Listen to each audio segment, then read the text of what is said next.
realizing your parents are human, not heroes or villains. It's a grounding realization.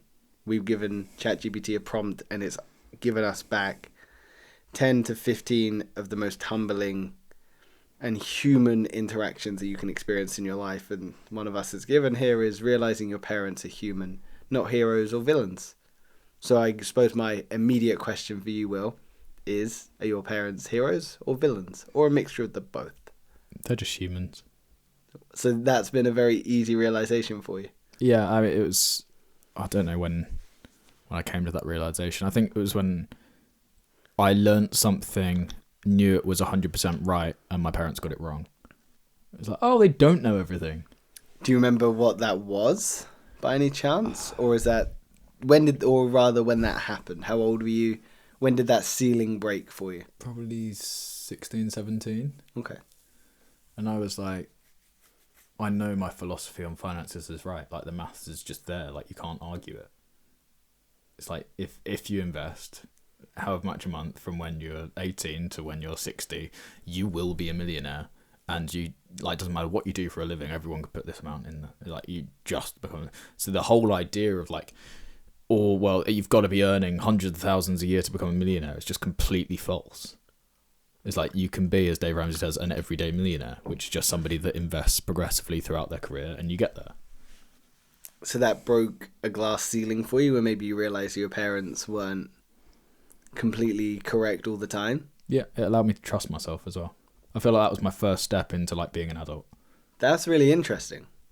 What did it feel like to learn to trust yourself, or maybe take some autonomy, take some agency away from your parents to go, you know what, I'm learning to stand on my own 2 feet, which is really something, maybe that's my opinion. The job of a parent is obviously to emotionally support, help, nourish, feed, look after your children, but you want to be able to equip your children not to not need you, but to be their own human. So how did that feel, gaining some of that autonomy? Yeah, it was good. It was empowering. It was like, okay, I have the skill set I need now. Well, I didn't, but I was in my head, I was like, oh, okay, I know what I need to know. Classic teenager mindset. I know everything now. Yeah. Nothing you can say will ever change my opinion. Yeah, I mean, I wasn't wrong about it. Like, it is true. Like, it's just how you end up going and earning your money has changed. But yeah, like, fundamentally, I was investing from when I was 18, and I'm still investing now. I'm still invested now. It's like, it's just going to keep accumulating, and I'll die a multimillionaire. Like, do I care? No.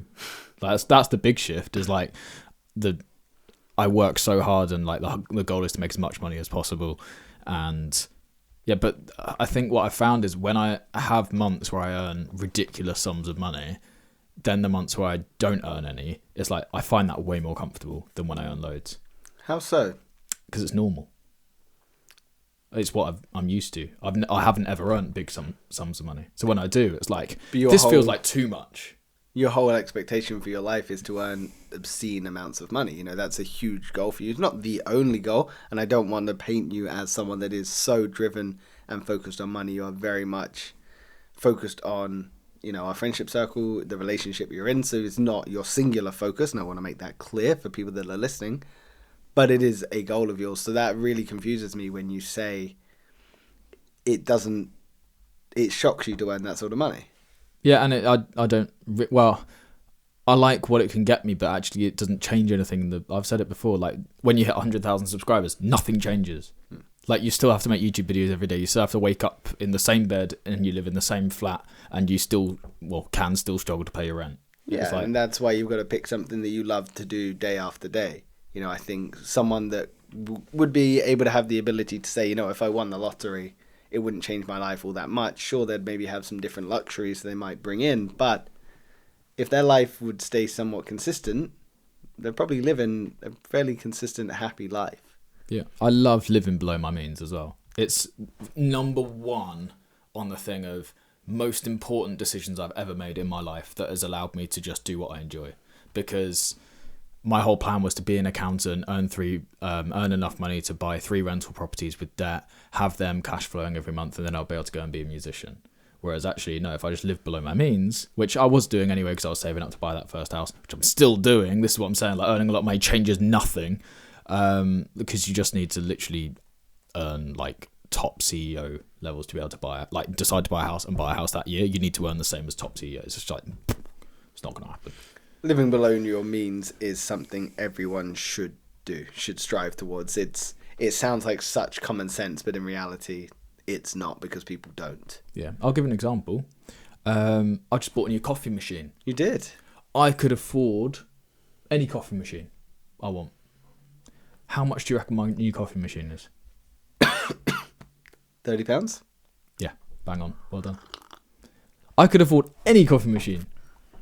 I still get one from B&M on deal. Yeah. It's because it's sensible. It's a logical choice. And like it makes coffee. That's what I want out of a coffee machine. It doesn't need to have a good brand name. It doesn't need to have any... I agree. I'm the same. So I've got an iPhone 12 Pro. It's ludicrously outdated, quote unquote.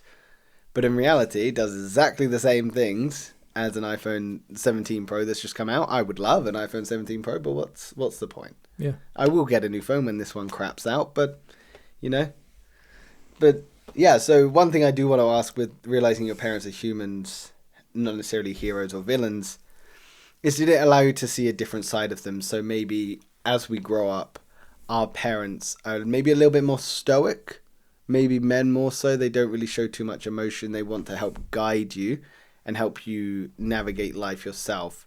Was there a time where maybe you saw the human element in terms of emotion, vulnerability, fear, limitations? Was there a moment there where that glass ceiling shattered for you? think it's more... They don't change what they say, but how you perceive what they say, you approach with more empathy. What do you mean by that?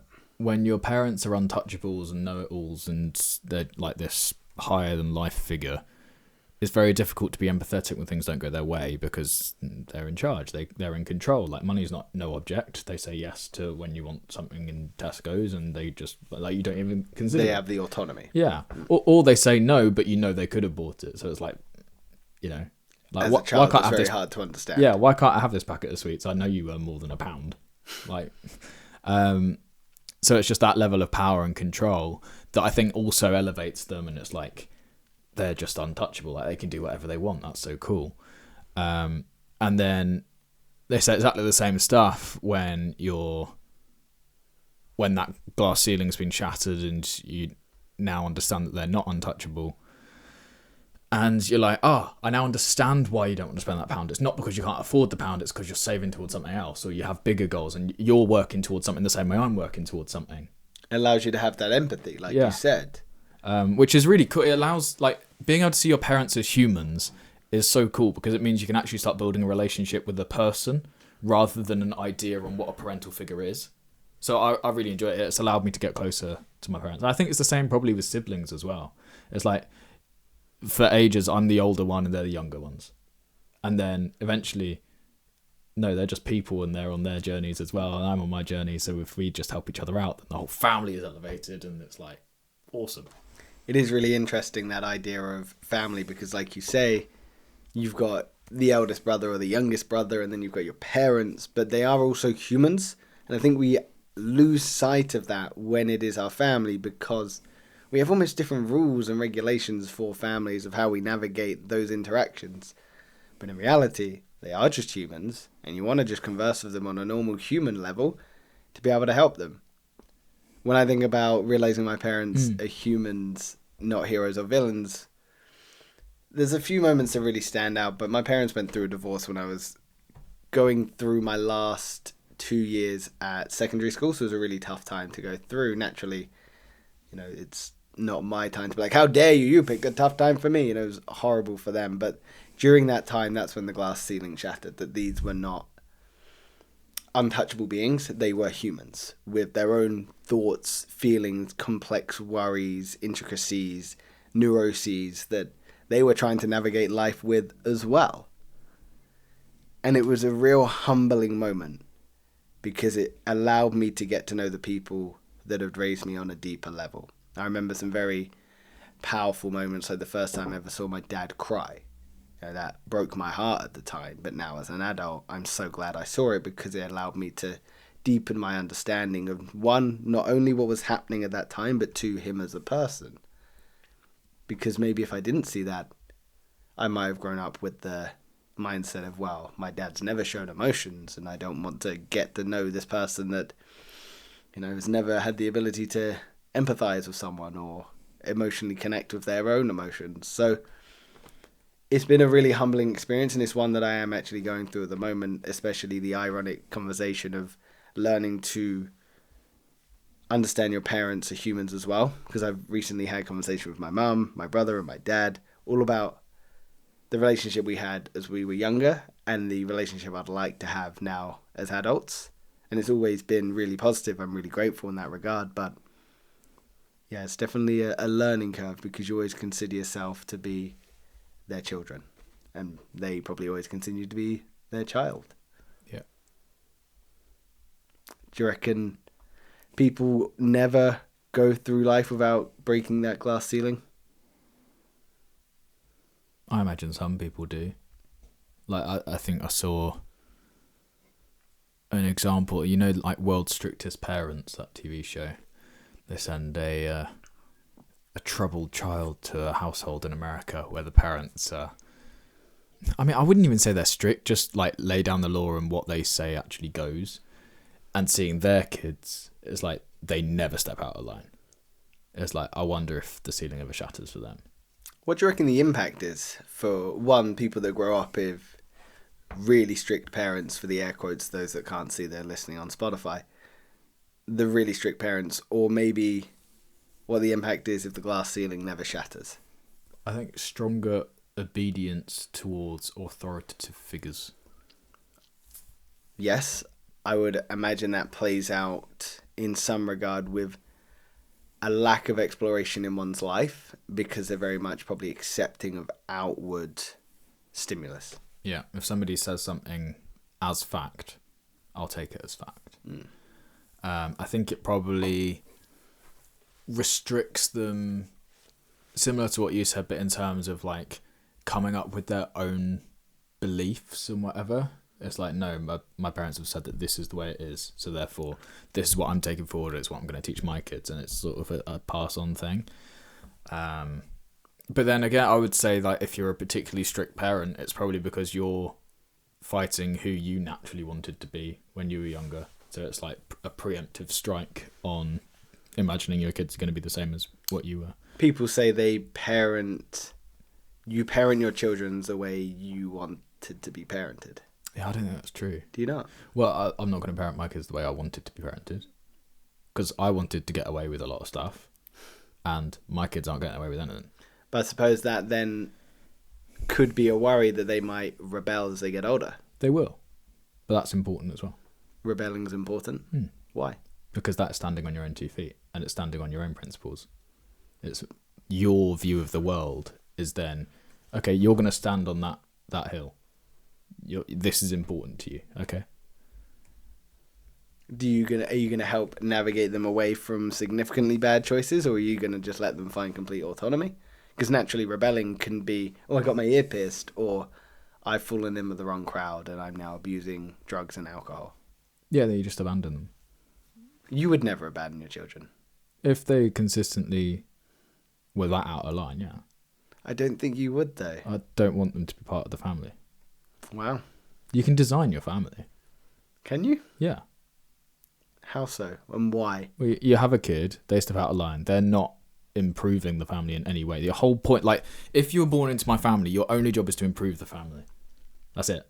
Be financial, could be emotional, can be in terms of picking a hot wife and making us prettier, like, whatever it is. But you've got to improve. It's like, if you're not pulling your weight, you're not pulling your weight. So you wouldn't love them just for who they are and what they are? To a point. Like, you're always going to love your kids, but you cannot love the decisions they're making. But you still support them? No, but supporting somebody that's saying getting involved with drugs and just as a drain on the family financially is like, I'm not going to be an enabler. I'm not going to enable. I'm not going to give you a house. But how long would you support them before? 18. So once they've made one bad mistake at 18, that's it, they're on their own? No, once they're addicted. See, really, that's when maybe they might need the most help. You can guide them, but they won't have a house, so they're gonna have to find somewhere to live. You wouldn't take them in and help them get off drugs while they're in your care and attention? Not after they've proved multiple times. That's what I'm saying. Like, it's not a first exposure thing. It's like I said 2 weeks ago that if you are going to stay here, you're going to get a job and you're going to not do drugs. You have not got a job and you've done drugs. Warning 1. Warning 2. I said to you, if you do drugs and you don't get a job, you can't stay here. No? And there's 3 strikes and they're out. And that will kicking them out will be either the reality they need or they'll go and die. I wonder the realization your children will have when they realize that you're human and not a hero or villain. There'll be a lot of empathy. If they truly understand. It's like, I'm not doing any of this for me. I'm doing it all for my family. Which is nuts. Like, why? It's like, I just need to improve things. It's like, it's just the way I am. You put a lot of pressure on yourself. Well, what's the alternative? What, I just sit and just enjoy my life? That's selfish. It is. It's like, I want to... It is selfish, but life is inherently selfish because you only live one life. Yeah, and then you die and then you don't care. So you might as well have bettered the people's lives around you that are going to live on longer than you. Yeah, but what if you don't want to have children, or you just want to enjoy your life to the fullest and having children might not be the right choice for you? Well, then be selfish. Yeah. But that's not me. Okay. Interesting. I would also say it's selfish to be selfish because your family, the fact that you're alive, has meant that every single parent, grandparent, great-great-grandparent, all the way back, they've always succeeded past whatever they faced and had kids. And you're deciding to end your family line there. Like, that's crazy to me. But that's your choice as a person. I know, but it's just nuts that that's the thing. It's like, my family, like, we're not the biggest, we're not the strongest, we're not the most intelligent, we're not anything. Yet we've still been able to survive all the way through all this stuff. Like, that's wild. Absolutely, like, we've survived world wars, we've survived, like, the plague. We, like, go back, like, all the way through. We survived the Romans, we survived the Vikings, you know. It's crazy. My family did that. That's so sick. If you survived, what families didn't make it? Well, exactly. Complete screw-ups. Yeah, that's it. Or the ones that were too bold. Yeah, you've got to be somewhere in the middle, I suppose. Yeah, well, or not. Maybe you've got to be, in some generations, you would have to be way more submissive, and in other generations, you'd have to be way more outgoing. Like, we're in a generation now where you can't be too outgoing because you get topped. If you're too submissive, you don't make anything of yourself and you're just, like, forgotten about. But so I reckon in the current generations, you can be that, or you can be somewhere in the middle. You can be a high achiever as long as you're not too outspoken. You got to be the master of your world and your universe. That's where I feel like you should spend your time in this current generation. You got to be the master of your world and your universe. Whatever that looks like for you, however it sounds like for you. I think you've got to have some backbone, some get up and go. But you've also got to be very empathetic and understanding to the fact that the world is changing and developing quite quickly, and be open to it. Because otherwise, if you don't, you're going to get left behind. And there's quite a few people, even in our generation, that are showing that. Yeah, or you've just got to be extremely slutty. I'm trying. Because they always have kids. Like, it's always the scum that end up having 8 kids. It's like, they're, so far as perpetuating their DNA, they're doing better than the rich people. Yeah, it's a little bit of a worry. But it's like, what's the game at the end of it? Is the game just to keep the game going? In which case, they're contributing more than I am. All of us put together.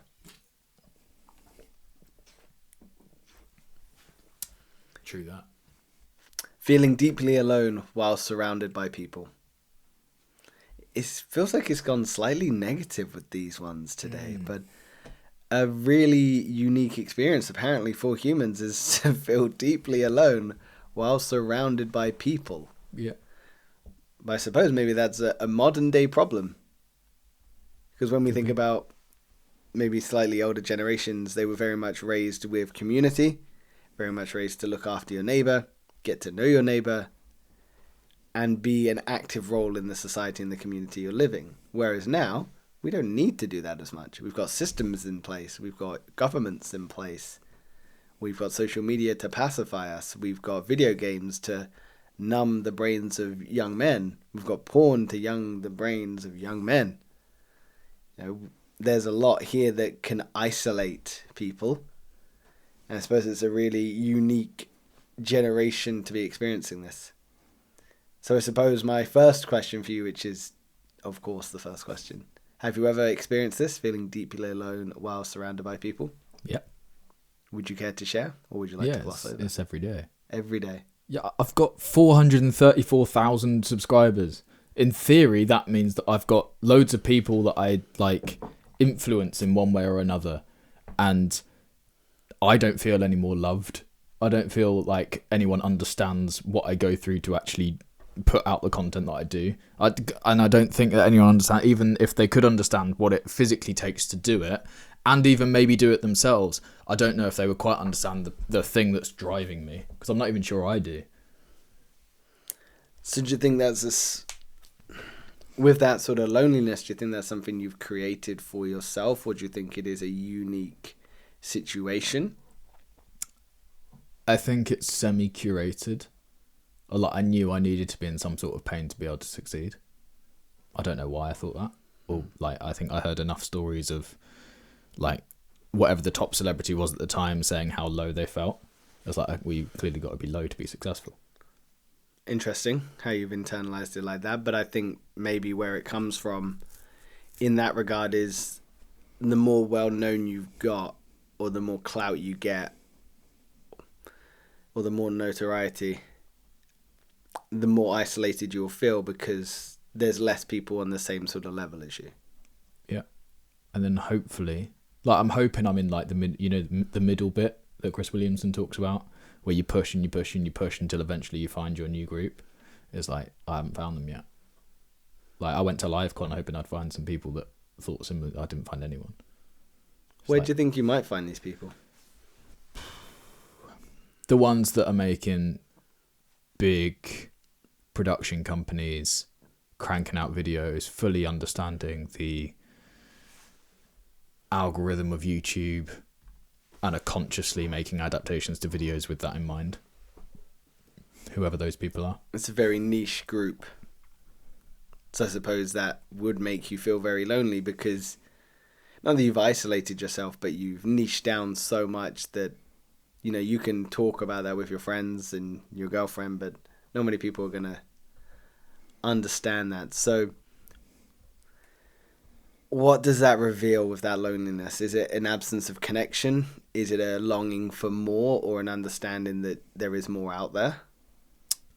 Yeah, I think so. But it also is a failing on my part to prioritize anything other than YouTube. Expand on that. I put so much weight on what YouTube is in my life that I don't place as much importance on spending quality time with people, having days off, hanging out with friends, family, doing hobbies, just focusing on what I enjoy doing, and therefore being able to make people in my immediate life happy. I'd rather try and just do that en masse, but without reaping any of the interpersonal connection rewards. But I think you're in a very unique environment at the moment where you're slowly becoming susceptible and open to these ideas. It's just right now YouTube is testing you.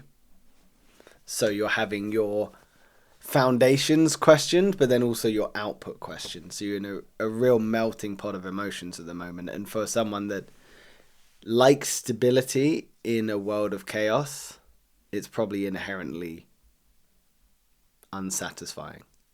It's rough.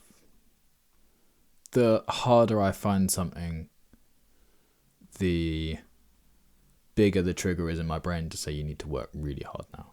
And then when I'm really successful, it's you've got to double down on this. So you never get out of it. No, so you've trapped yourself in this self-perpetuating circle of, I'm successful, I need to work. I'm not successful, I need to work. Do you think you'll ever find a middle ground? Nope. Do you think you'll ever find your tribe, your people that will connect with you? Or do you think you'll always feel this loneliness? I had a dream the other day, I met some of them. And dreams are usually a good predictor of what will happen. Dreams when I'm actually asleep. Like, for the month or two before my first video went viral, I was dreaming every single night in a row that I woke up, checked my phone, checked my stats, and it blew up. But do you think the life you're currently living, say you found your tribe and your people and the people you could understand and connect, do you think you'll even have time for them right now? Yeah, because I place importance on meeting them. Like, if I could get like Max Fosh in my life, or Mr. Beast in my life, or the Sidemen in my life in some way, I feel like they'll understand, because they've been through a grind that was way harder than mine. They were cranking out multiple long form videos a day before YouTube paid for years. Like, that is another level. Like, they'll understand. And they're also the other side of it. So they know what they can relate with what I'm feeling, know what the path was to get to the other side of it, and give me a roadmap. At the moment, I've got no roadmap. It's just go hell for leather until things seem to get better. Because the alternative is give up, and that's not an option. So you're feeling isolated because it feels like you're the only one walking the road? It'd be really cool if, like, you, Iri, Josh, Steve, everyone could all just be like massive influencers. It'd be great. Maybe you need to change your environment, because there's definitely other places in the world there's probably people experiencing this. You know, I'm going traveling and you're going to meet me out in Bali, and I know there's definitely going to be content creators out in Bali. Not Bonnie Blue. I hope not. Did you see what happened? No. Oh, she got deported for making a porn film in Bali, which goes against their laws. Good, as she should. Filth. Anyway, maybe you need to change your environment. Maybe when you're in Bali, you might end up meeting or networking at an event where you're like, holy shit, there's actually people here. Because right now you are isolating yourself in some regard as well. Yeah. I need to go and be places. You do. You need to broaden your horizons, and then our conversations will get even deeper. It's true. So what you're saying is you need to come on this trip travelling with me. Your words, not mine. I can't do that. Your words, not mine, mate. Yeah, but no. Just cue like 6 months worth of videos. It's fine. That's what, a week's worth? Just do that. Yeah, it's 168 hours in a week. I think I'm working 110 of them at the moment. I finish most of my days at 11 or midnight. I'm up at 8 in the morning, working by 9. But saying that, it's like, that's dumb. I should just get out of bed at 8. It's like I found an extra hour. I'm sure that's what all the listeners are thinking, that you're missing an hour of work, and that's the dumb part. Well, it's 7 hours, isn't it, over the week? What? I want to be successful. Like, the only way there is by working. There's no way that I could be more successful by doing less. Sometimes less is more. It's not. You've just spoken to some of the YouTube strategists that suggests otherwise. They suggested I stop shorts and do 7 long form videos a week. Yeah, maybe you should do that. That's way more work than I'm doing now. Nah, it's not. What world are you living in? I just like questioning your narratives in your brain, Will. You know this. I'll tell you what, you edit the podcasts. I don't have time. And then tell me it's less work than shorts. Yeah, fair enough. I just hire an one editor. podcast for every 7 shorts. Just hire an editor. Hire with what? With the money that I'm making from this podcast. Yeah. Yeah. Cool. I love it. If you are an editor that likes working for no money, please feel free to get in contact at yourbatshitcrazy@gmail.com. There's probably an email address out there, so don't email that one. No, email it, see what comes back. Who are you? Feeling deeply lonely. Why is my surrounded by Viagra back people. ordered? Sorry. You need Viagra? No. Okay. That was the person who owns the island. Oh, okay. Sure. Yeah. Okay. I didn't need Viagra. Not yet. Give me a year. Yeah, stress you're putting under your body. Absolutely. Yeah. Feeling deeply lonely while surrounded by people. Yes, tell me about it. I mean, we've spoken about it a lot in regards to your life, and I think my hopes for you is that you can feel peace and connection in your life and ultimately give yourself a break. But also, my words are somewhat hollow because I can't empathize, you know? So as much as I am pushing some buttons today, I can't empathize. And I hope that you feel supported with myself and your girlfriend and your friendship group. But feeling deeply alone while surrounded by people makes me think of when people get news that is isolating. Death of a loved one, loss of a partner, whether that's breaking up or physically losing them, losing a job. Those moments where it feels like all the noise goes and you're just in a tunnel and all you can hear is your heart beating, and you can hear background sort of mumbling and everything's kind of mushed into one. And yeah, you just feel deeply lonely at that point. So I'll give you an example from my life. When my last relationship ended, we went out for like our normal catch up and drinks, me, you, and two other friends. And we always do this. I love it. Like we can be open and talk about these things, which is great. Super grateful for that. But like, I think as you spoke, then Steve, and then Josh, and then I went last because I didn't want to speak. And honestly, through all of those conversations, I wasn't really listening to you guys because I was so like... And that's when I completely empathize with this feeling deeply alone while surrounded by people, because I've got friends that love me and support me and want the best for me. But I just felt so alone in that moment. Do you think some of that is self-isolating? Or do you think that is a conscious choice to withdraw? Because really, this can speak to a choice to feel isolated, but also a lack of choice. You know, you're feeling you're being isolated because there isn't anyone that can really connect or relate. I think it's probably looking back rather than looking forward, because everything that was going to happen in the future has now changed, so you don't have that sense of direction. It's easier to look back at what was because you knew what that was. You can't look forward because there is no forward at that point. There's no plans. There's nothing that's going to happen. Like, the only thing you can guarantee is you might wake up tomorrow morning. But you just don't know. Like, 1 minute to the next. It's like, this minute was never supposed to happen this way. So you've gone from certainty to complete uncertainty. And we've spoken about this before. Humans thrive on certainty and predictability, but in reality, life does not provide it. No, everything can change at the drop of a hat. So don't drop any hats. Yeah, I suppose it makes you want to make the most of every opportunity that's in front of you, rather than looking at like, oh my goodness, everything can change, it's very overwhelming, it's very sad, rather than leaning towards the negative. It's being, I'm really grateful for where I am right here, right now, because every moment is fleeting, but in this moment I'm experiencing life and what it has to offer. Yeah, which is a really difficult head shift after a breakup. Because there's so many things going around you. It's like, oh, well, maybe if I do this, then it could come, like, the relationship would come back. So you're still trying to figure out, like, you're trying to solve the problem.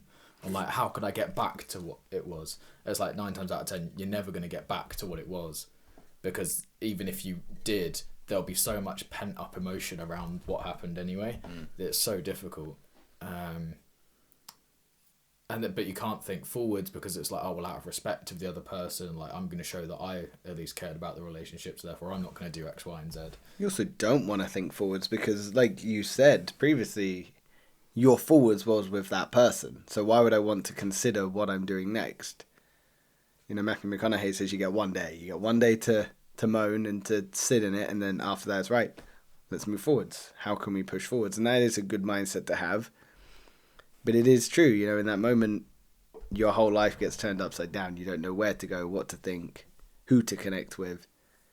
And I suppose it depends on what side of the breakup you're on, but this is assuming you're maybe the one that got broken up with, or maybe no matter which side you're on, you are experiencing hurt at the same time. So you're going to feel alone for a while because 1, you've lost your person, and 2, maybe there's people that can connect with you and empathize, but at the same time, you know, it's tough. Nobody's going through it. I think it's one of those things, you can't empathise when you're going through it, and you can't empathise when you're not going through it. Ironically, so a friend of mine, I've got a really good close-knit of friends we met while travelling in the States. We all are very active in each other's lives, but not as much as we maybe could be or should be. But one of them, she recently went through quite a tough breakup. And we ironically have like a little bit of a past as well. And in that moment, I was like, I'm going to message her. You know, we don't really talk, but in that moment I was like, I don't want anyone feeling how I felt. So I reached out and we spoke that whole night. Like, so I was in London. I was getting the train home, back from the office. And we spoke that whole night, just text back and forth, back and forth. I don't think I looked up from my phone the whole train ride because it was like, I wanted her to feel like she had someone that could connect. And as much as I'm never going to know exactly what the story is, all the background, all the inside jokes and the knowledge, you can empathize somewhat with the feeling. So although you're not going to solve the loneliness, you can help them see that there's connection in there. Very admirable. I am an admirable.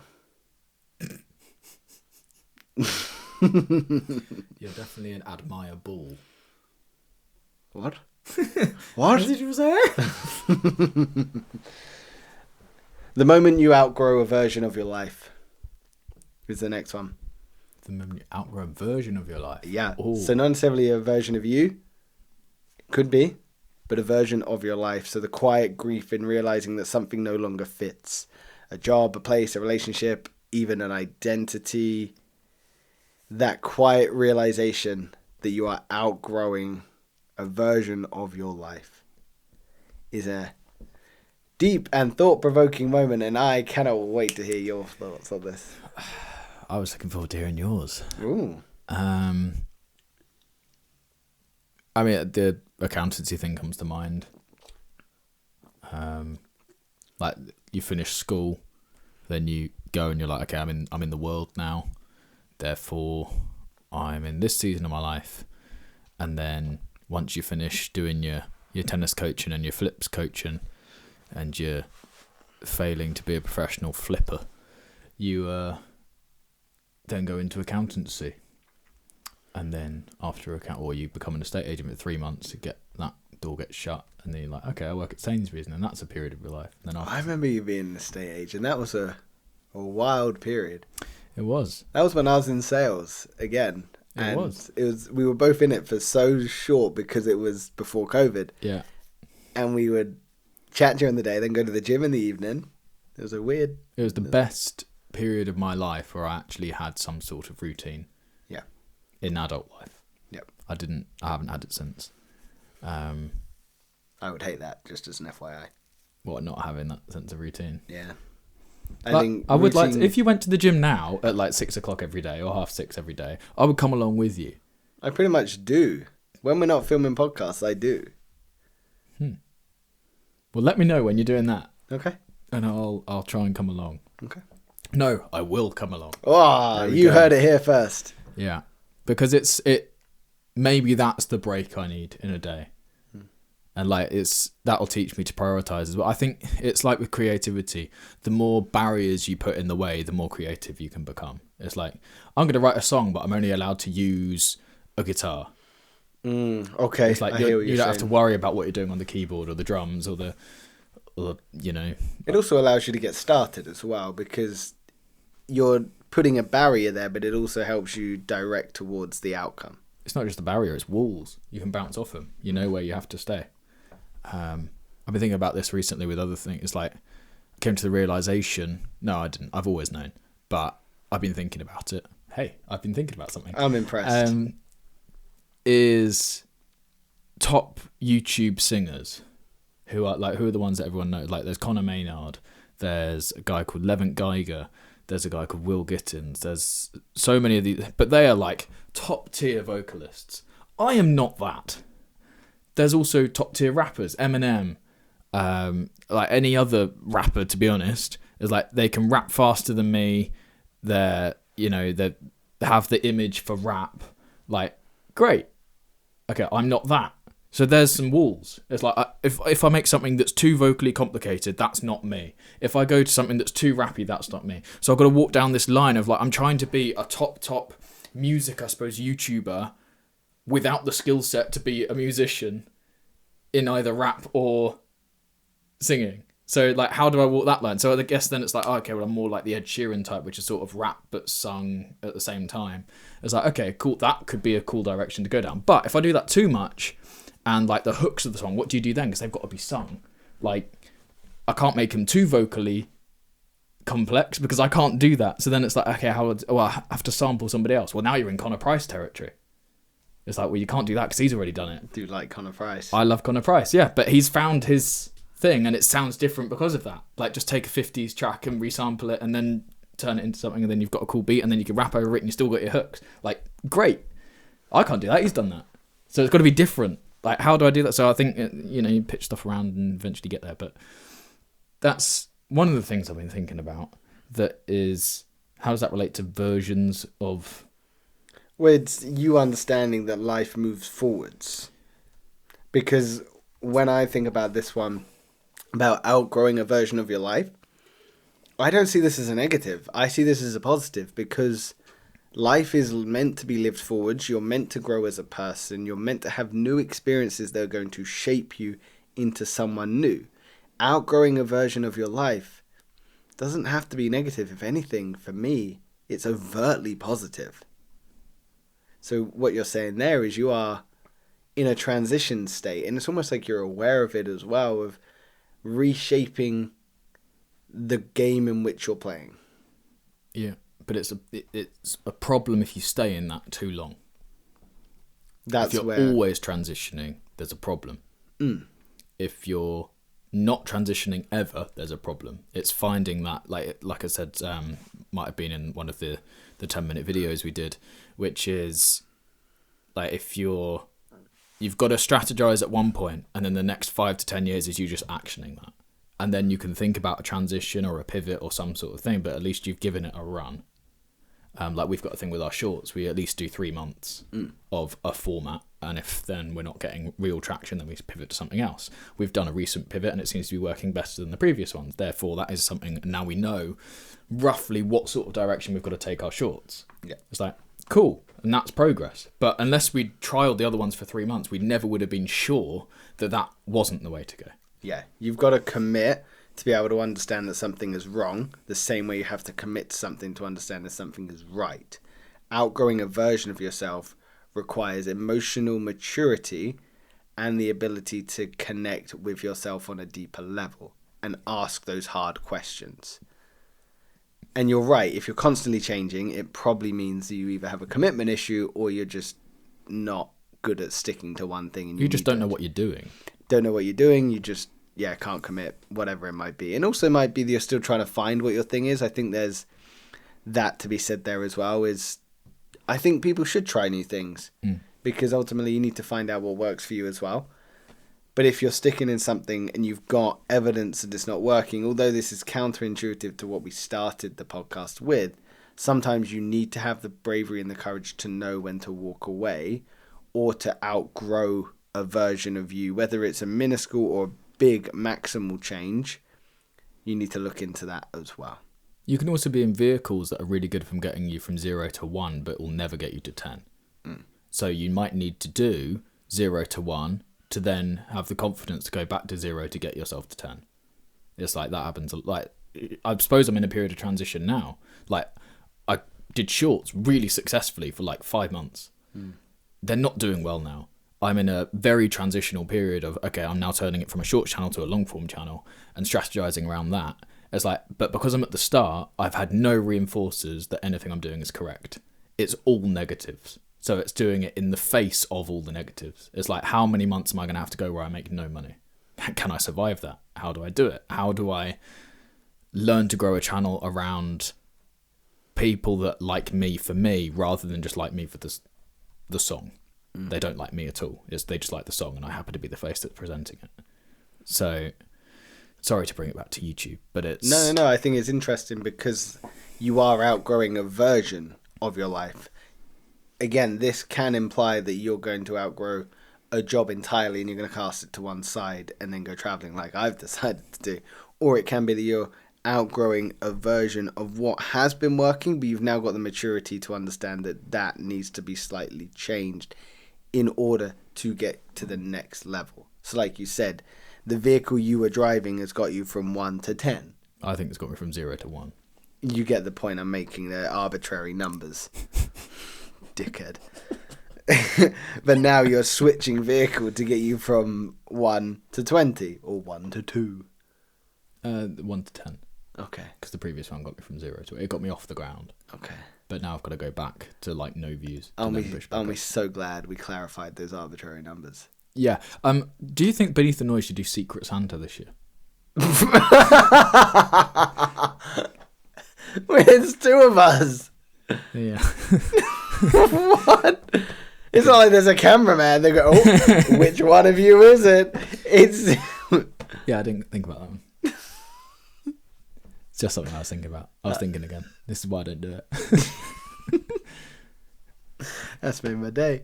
Yeah, let's do Secret Santa. Cool, I like it. And then you'll pick up the £10 one budget? Yeah. Yeah, nice. And then you'll pick up the one you bought for me, and I'll be like, what is this? Cool. I like it. Yeah, Nice. Outgrowing a version of your life. Well, I feel like I've done a lot of that in the last year, 2 years or so. I suppose the biggest one I can speak to is I have decided to leave my job and go traveling. Whoop whoop. Yeah. Why are you so pumped about it? I'm so proud of you. Are you? Why?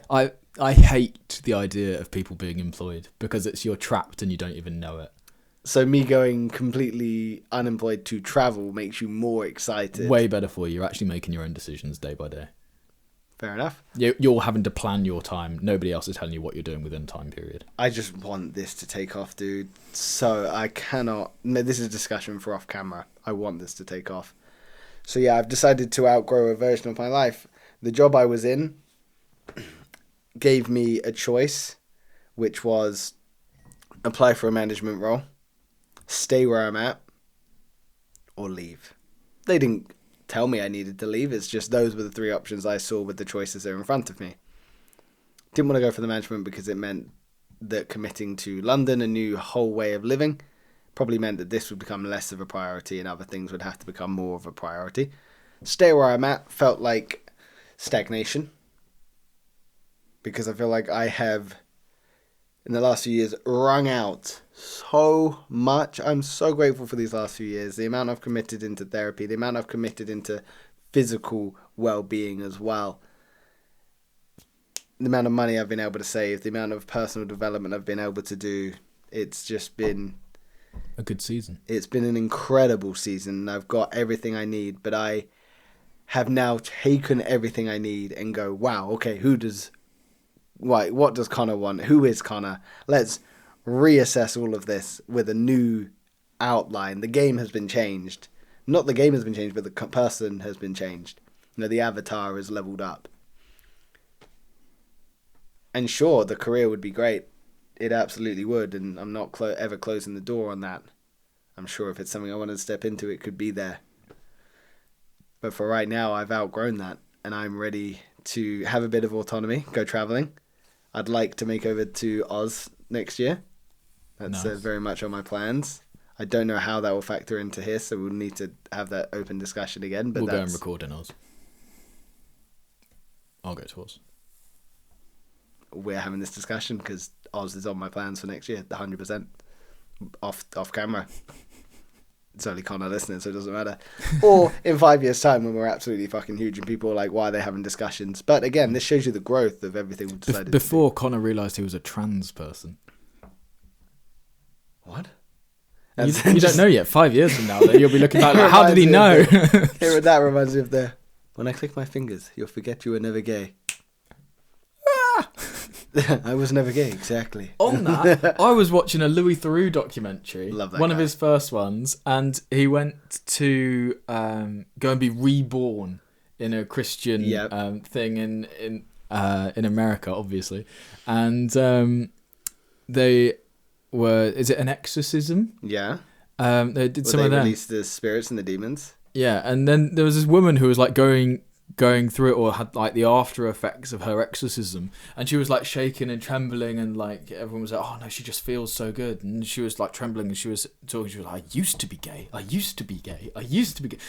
nobody can pull the gay out of you. You're gay or you're not, and that's fine. God doesn't care, otherwise he wouldn't have made you gay in the first place.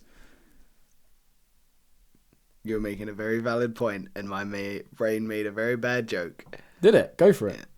Can't pull the gay out of you. Well, how did they get in there in the first place? That's good. That's not in bad taste. That's funny. Okay. I'm glad you think so. Hello, Akbar! Oh my god. Maybe you need to edit this job out. So yeah, outgrowing a version of yourself. Maybe we need to outgrow these dumb, shitty jokes. There's no chance of that. I did a dad thing the other day. Soph and I were driving to Tesco's, and I was just singing everything we were doing in the passenger seat. We're driving along a road, and Soph just pushed the indicator left. Now we're turning left onto another road, and I hope that we don't hit the car in front of us because it's got its brake lights on, and you're still not pushing the brake. Now you've pushed the brake, and my neck is hurting.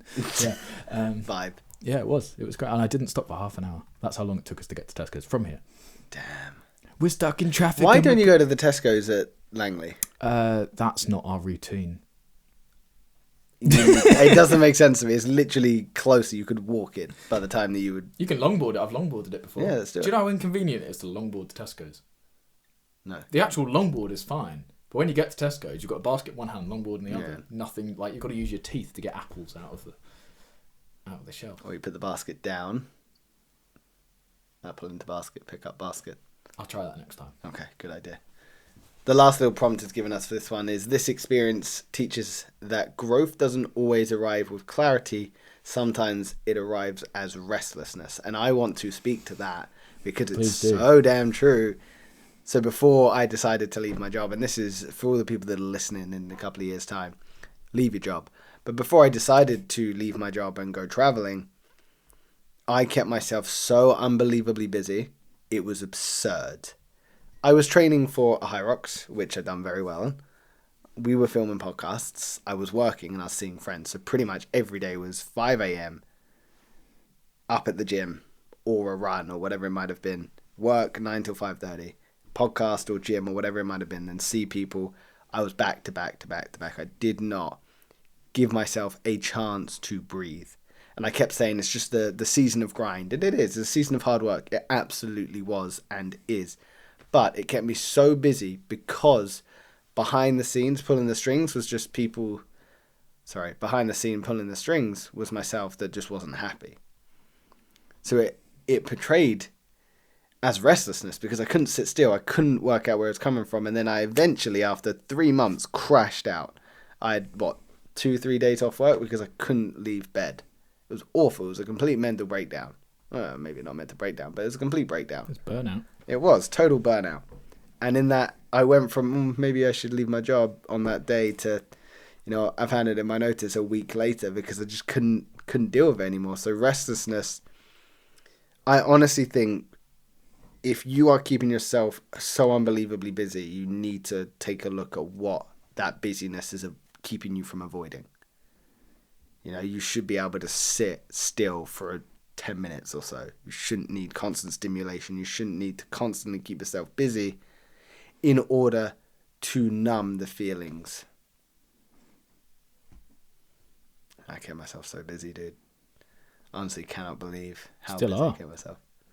Yeah, but it's for a different reason now because, one, I know I'm leaving. So when I leave at the 30th of December, I know that the January is just podcast. It's going to be film, edit, plan, film, edit, plan, film, edit, plan, gym.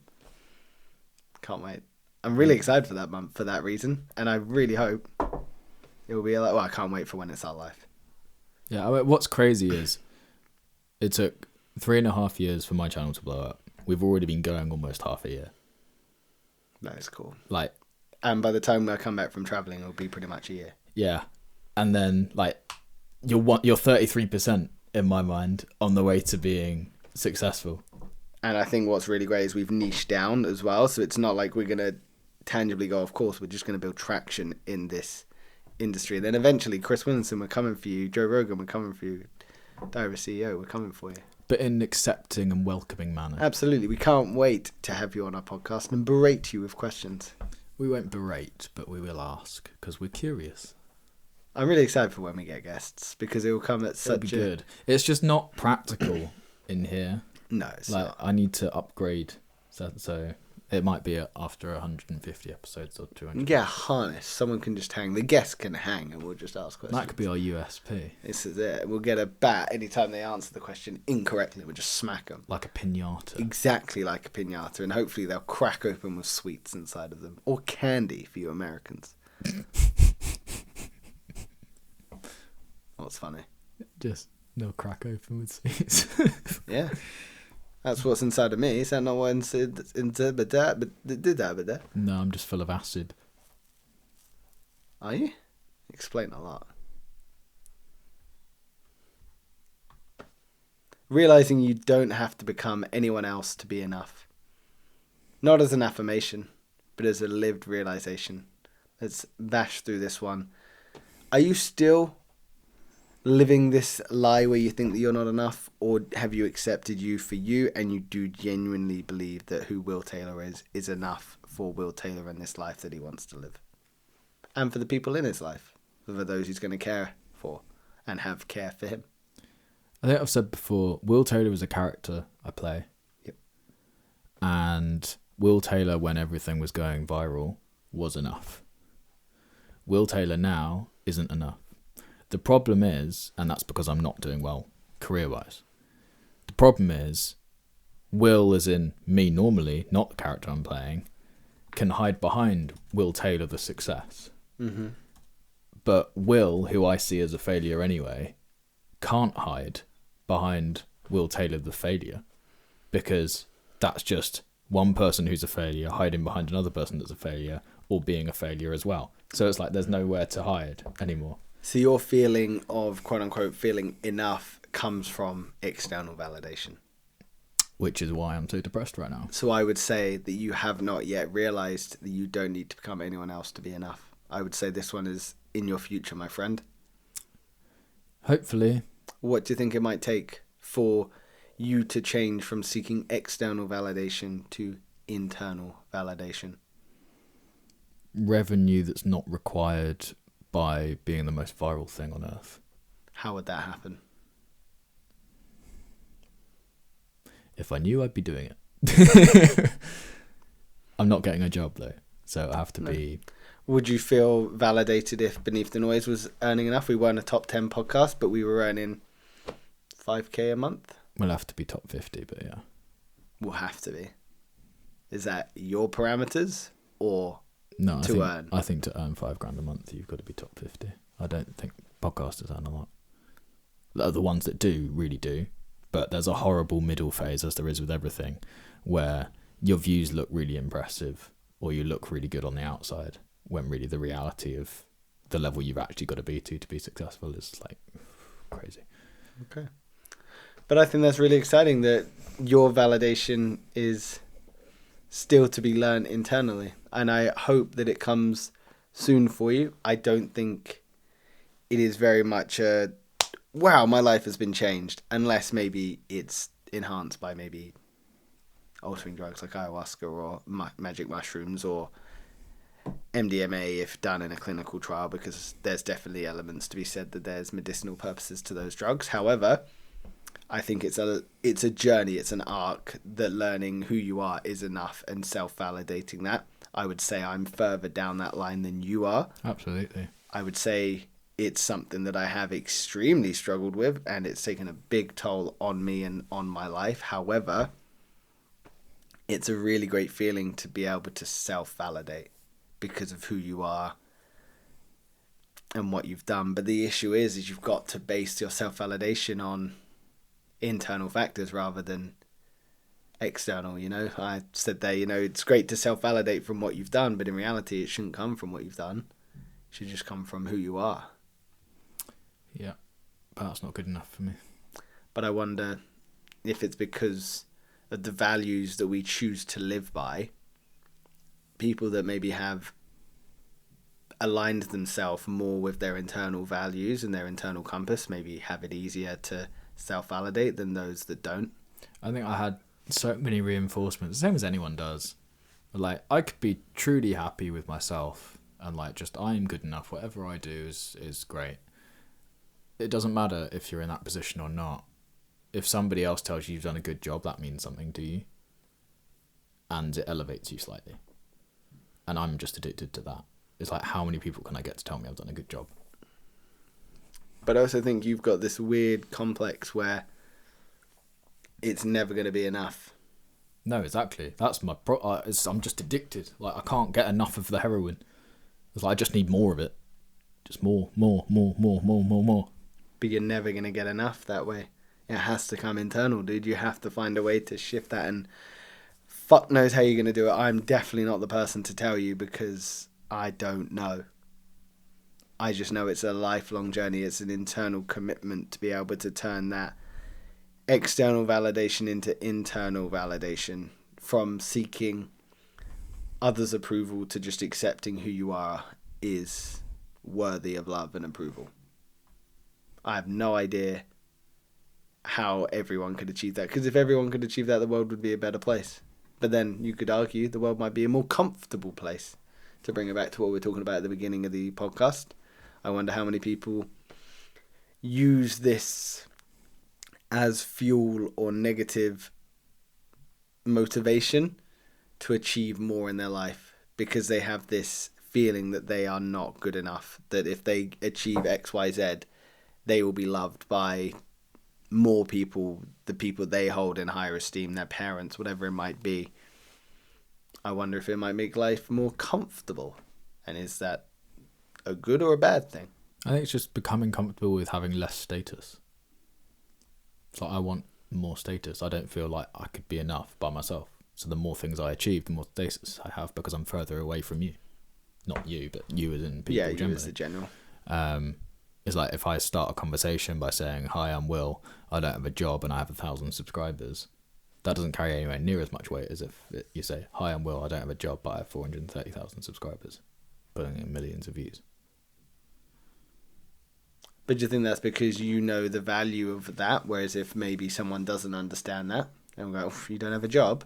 What about those subscribers? They don't mean anything."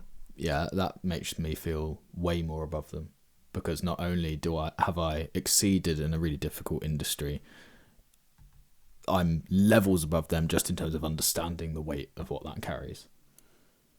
I hear you. It's horrible. Like the whole idea of status is just horrible, because it's like, it's so not compassionate. It doesn't care. It's like you are just above somebody else. Like, that whole idea is like, doesn't make anyone else, like, there's nothing you can do that makes you any more or less of a human. Like, fundamentally, you're still an animal. Yeah, and that's the ego talking. And the ego is great in so many ways, but also the ego can be so damaging, because it does create this drive or this desire to want to be better or holier than thou. I just watched the 4-part Diddy series on Netflix. Heard that's meant to be quite good. Yeah. What's scary is that if you just push to one side, like the rape and the drugging of the people. diddling. Yeah, the diddling. The Diddy diddling. I fully relate with a lot of his business ethos. Which is? Make money at the cost of everything. Scam people. Like, lean contracts so that you win and they don't.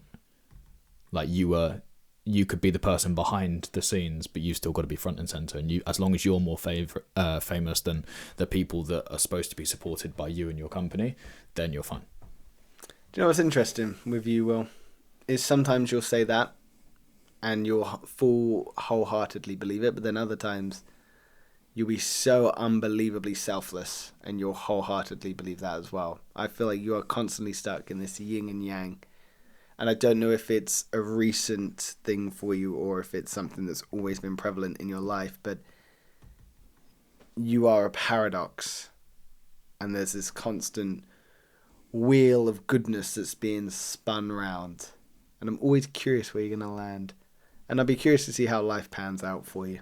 I don't know if I'll ever fully understand, like, who I am or what I'm supposed to be doing. Because everything is just a decision. It's like the only reason I've got to places is because I've made a decision and I've stuck with it.